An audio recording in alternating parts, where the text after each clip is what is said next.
lo de contrato por hora. ¿Cómo podría quedar el tema de contrato por hora, que me imagino es uno de los grandes asuntos que a la sociedad mexicana, todo le importará, pero esta parte en particular? Yo creo que el corazón del asunto está en preservar el tema de la estabilidad en el empleo, el tema de la antigüedad y el tema de las prestaciones, particularmente el séptimo día, por ejemplo, que en este sistema aparentemente no se cubriría.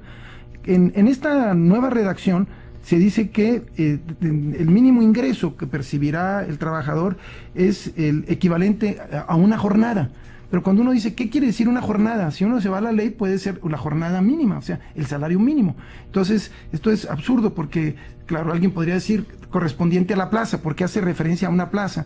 Sin embargo, en primer lugar, la figura de la plaza no es una figura, digamos, propia de la legislación, digamos, reglamentaria del apartado A. Entonces, es como un poco confusa, me parece que innecesaria, considerando que la propia ley ya habla de que podrán hacer pagos mediante unidad de tiempo, unidad de obra. Y además la realidad demuestra que donde hay sindicatos democráticos, donde hay contratos colectivos, se regula muy bien. Es que esa es la clave del asunto. Y por esa razón, me parece a mí que esto nos lleva a reflexionar en las grandes omisiones de la reforma, y que simplemente las quiero señalar. Una es el sistema de justicia, porque se mantiene lo del año, eso es absurdo.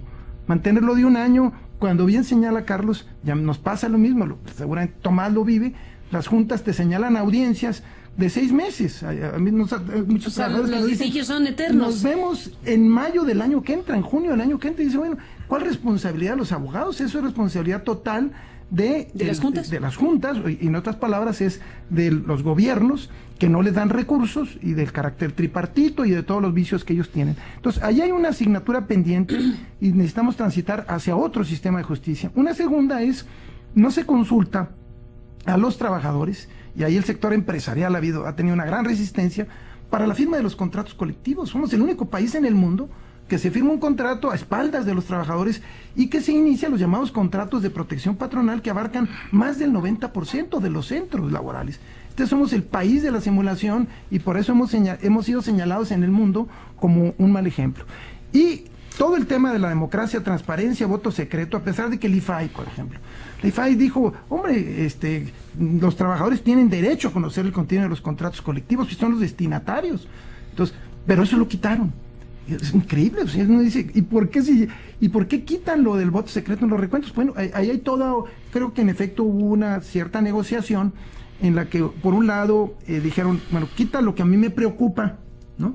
El sindicalismo, digamos, corporativo, y entonces el sector empresarial dijo, ¿qué quiero? Yo lo que quiero es el añito, ¿no? Este añito para, pues, en realidad poder despedir barato, ¿no? Ahí está uno de los grandes temas, y qué bueno que está aquí Tomás Natividad, abogado, porque, bueno, queda la idea, y así lo planteo, de que esta iniciativa preferente traía efectivamente ese gran gancho, llamémoslo así, relativo a la autonomía, a la democracia sindical, a la rendición de cuentas, a el voto secreto, etcétera, etcétera. Eso que se encargó Felipe Calderón de destacar como la parte luminosa de la reforma. Y entonces, bueno, eso atrapó la atención incluso de no pocos analistas que destacaron la virtud de la reforma en función de esos temas. Si a la hora de la hora se le quita toda esa parte y se queda lo otro, quiere decir que se comprobó el asunto de que era la gran moneda de cambio para que a la hora de decir vamos a votar, el sindicalismo corporativo asociado fundamentalmente al PRI dijera, si le quitan eso, vamos con lo demás. Y entonces transita el demás asunto que tiene que ver con los temas que ustedes han mencionado. Esa gran promesa, digamos, de la democratización de sindicatos, rendición de cuentas, votos secretos, etcétera, en efecto es entendida o ha sido entendida como la moneda de cambio. Tan es así que ya no está, Tomás. Tan es así que se le quitó. Tan es así que va a prosperar pues una reforma sin estos elementos fundamentales. Bueno, la verdad es que es uno de los temas en la mesa de discusiones. Este tema durante todo el sexenio del presidente Fox estuvo en la mesa. El secretario de Trabajo, Carlos Abascal, todavía incluso en su época en gobernación, insistió en él. Y el sindicalismo llamado corporativo siempre se opuso, porque además tienen una fundamentación legal para oponerse.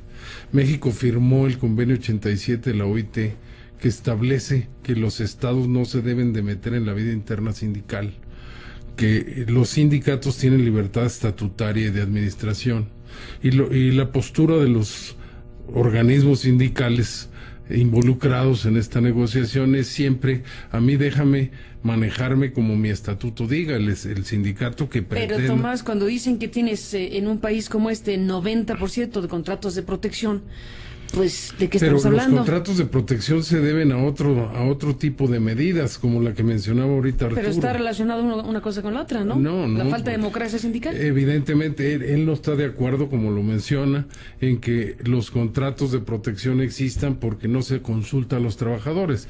Pero por otro lado, sí está de acuerdo en que el emplazamiento a huelga se haga a una empresa, aún sin representar a los trabajadores y sin necesidad de demostrar por parte del sindicato que emplaza que representa a los trabajadores de esa empresa. ¿Qué dices, Carlos de Buen, sobre el tema? Bueno, es un tema ciertamente complicado. Primero, ¿qué es la autonomía sindical y cómo se debe regular un sindicato?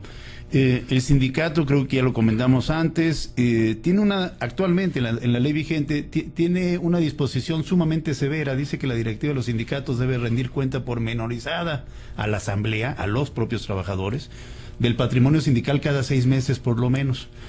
Yo creo que la reforma, y hay un punto en el dictamen interesante, que es un agregado al contenido de los estatutos de los sindicatos, en donde ahora se señala, bueno, no sabemos si va a pasar o no, el derecho de las minorías a recibir información del manejo de los recursos, instancias y procedimientos para solución de problemas internos, y algunas otras cuestiones.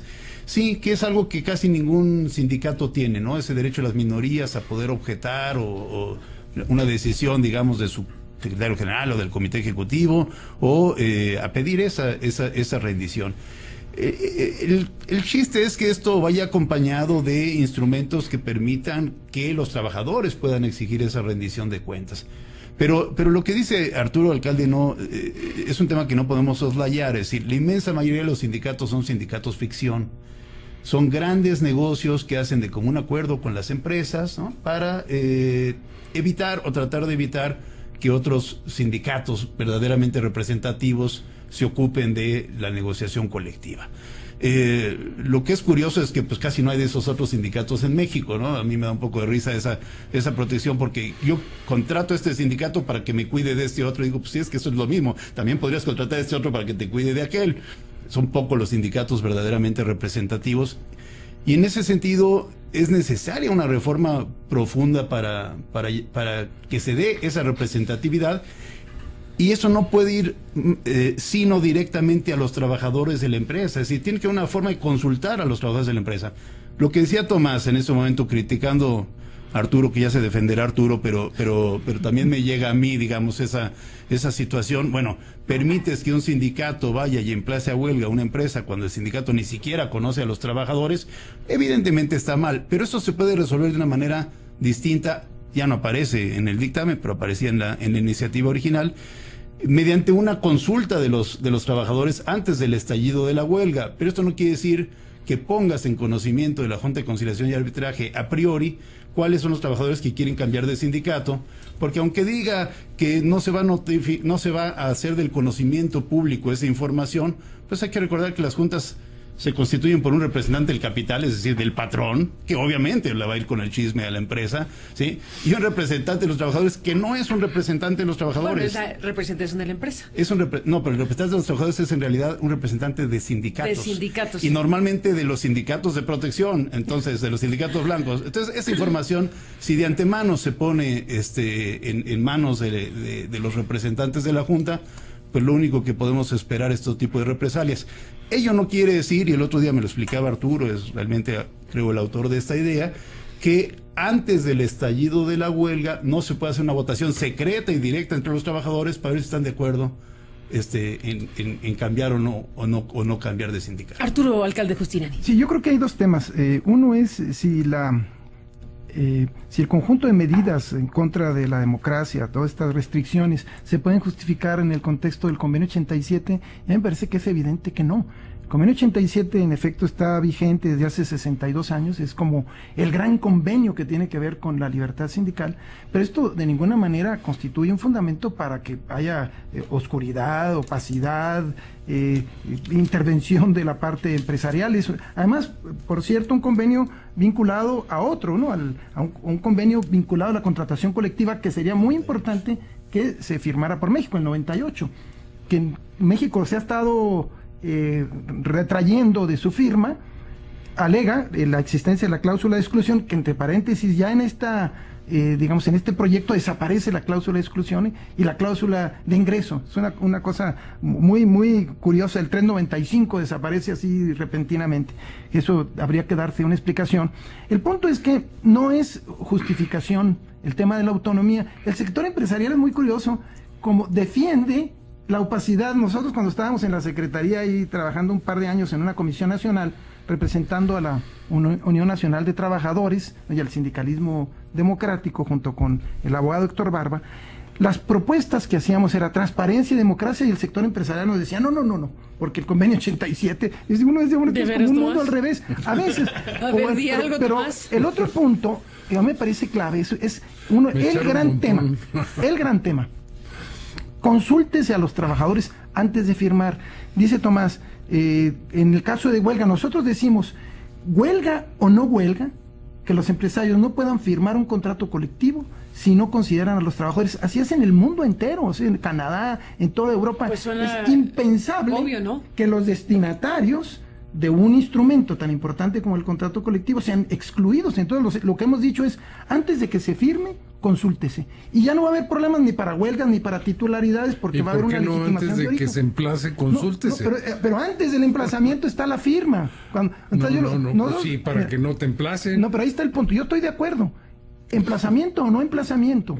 O sea, nuestra propuesta es mucho más amplia e incluye la que señala Tomás. Aunque no emplaces o con emplazamiento, siempre deberá consultar a los trabajadores. Lo que pasa es que el sector empresarial no quiere renunciar, esa es la verdad, a la práctica que tiene de escoger al sindicato. Entonces dice, nada más cuando se emplace, entonces ahí consúltese, pero cuando yo firmo a oscuritas, ahí no se consulte. Entonces nosotros decimos, no, vamos, todos colusos, todos rabones, vámonos a una cuestión integral. En el proyecto original vienen los dos artículos, el que tú dices que está bien que se haya quitado, que es el de los requisitos para una demanda de titularidad, que demuestres tener trabajadores de esa empresa a la que vas a demandar el contrato, y tú estás feliz de que se quitó esto. Sí, pero la titularidad después de la firma. Había un artículo expreso de que no se considerara depositado un contrato si no se demostraba por el patrón tener afiliados a sus trabajadores. ¿Tú estarías de acuerdo, Tomás, con que hubiera una consulta antes de que se firme un contrato colectivo, con o sin emplazamiento? Sí, claro, si hubiera la misma regla en el emplazamiento a huelga. Claro, antes de cualquier hipótesis. Pues es que es veneno y contra veneno, no podemos eliminarlo. Una gran solución. Fíjate, imagínate dos grandes soluciones. Otro tipo de justicia, jueces de veras, imparciales, serios. Ayudaría. Y dos, consulta a los trabajadores en la contratación colectiva. Eso sería una reforma antes de la pausa. ¿Y eso está en lo que están diciendo? No, eso no está nada. ¿Eso lo quitaron? Todo está fuera. ¿Estuvo?